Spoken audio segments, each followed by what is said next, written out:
One of the next books I have coming out is co-authored with my colleague N.T. Wright, called Jesus and the Powers. And this book is a bit of a primer on political theology, because we think that the 2020s are some of the most dangerous times in human history since the 1930s. I mean, you've got war in Ukraine and in Gaza and in Israel, possible conflict in Taiwan.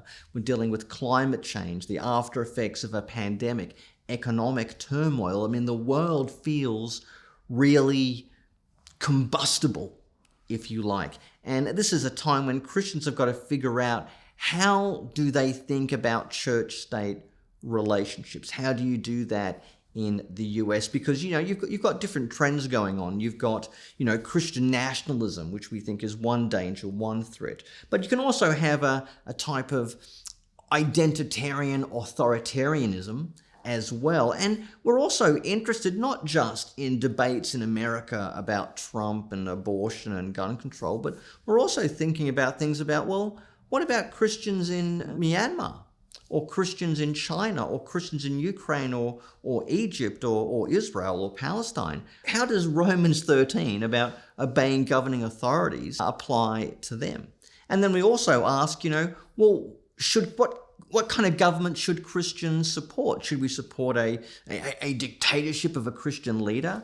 Or, as we propose in the book, is there something inherently Christian about liberal democracy? It might not be the only system of government that Christians can live with, but maybe liberal democracy itself is something that's grown from the seeds of the Christian revolution, premised on the idea that all human beings have inherent value. And if we're going to love our neighbor, then we need to allow our neighbor to be different to us. And then we want to talk about things like, is there a time for civil disobedience? And is there even a time for uncivil disobedience? Because we live in a day and age where the world is becoming divided between liberal democracies on the one hand and autocracies on the other. And we want to help Christians discern and think about how they live wisely, how they live faithfully, in the midst of empires old and new today.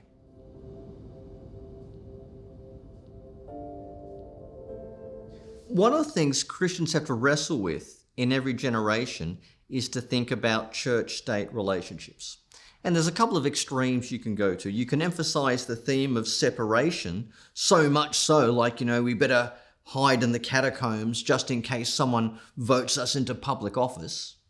Or the other extreme, where you've got the idea, we have to take this country back for God, and we need to get Christians, and a specific type of Christians, and we need to put them in charge and give them all power, and the end justifies the means. Okay, so on the one hand, you got this example of this complete separation from the world and the political theater, and this other one where you kind of want to succeed by the political and somewhat coercive Christianization of your country. We think those views are both erroneous. Christians are not called to power. They're called to faithfulness, to persuasion, and to give testimony. Now, on the one hand, there are people who say, look, we shouldn't be involved in politics.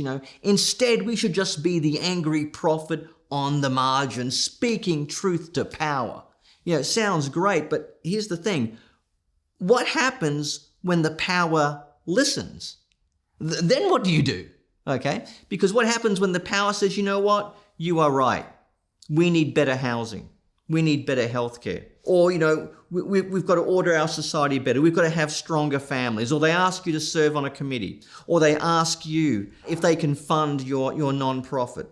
Or if they ask you to run for office, or to be a chaplain to the Congress or the Senate, to act as our spiritual conscience. So I don't think you can completely withdraw, because if you want to change the game, you've got to put skin in the game. You've got to be able to speak in public, but you've got to be willing to serve the public. Now, that becomes precarious, because you will then be faced with the horrible ring of power. And, that is the crack and cocaine of the political soul. And you will be driven then not to power for a particular purpose, but power as an end of itself, which is why even our noble political ambitions have to be deliberately cultivated and sanctified, because one day you're in there for the right reasons, and the next thing you know, you're just in there for the grift and the corruption and the sheer fame and fortune you can make. And so that's the danger. We can't be withdrawn from the political sector, because I believe the gospel has political implications. But we've got to remember, we're there to provide testimony. We're not there because we have some kind of divine right to be in charge. And in a lot of places in the world today, Christianity is the minority people. And they've learned how to have a political witness. They've learned how to be faithful when they are the minority group in a Muslim setting or a secular setting. That's what I think we've got to contemplate today when it comes to thinking about our own relationships between church and state.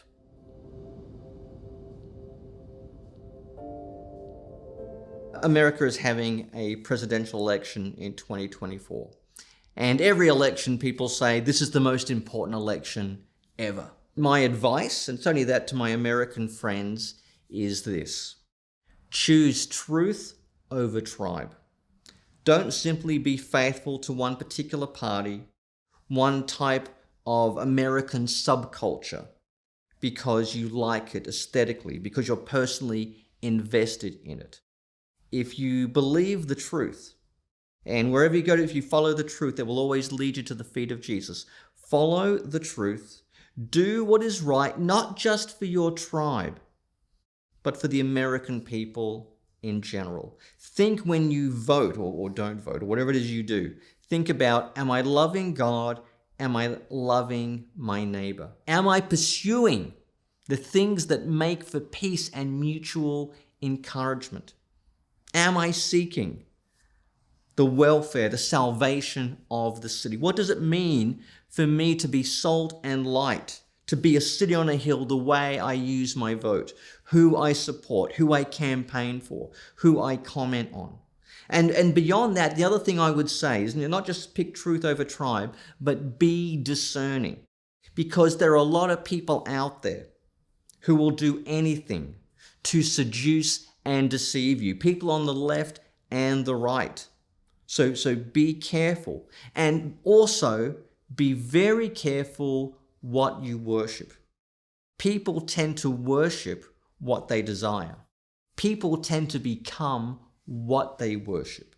So make sure your worship is directed towards the Lord Almighty and not towards political figures. Now, they can have our admiration, maybe even our vote, but they are poor surrogate gods. Because at worst, they are idols. At best, they are divinely appointed servants of God. So to my American friends, I commend that to you. Choose truth over tribe. Be discerning and remember the one who truly deserves your worship.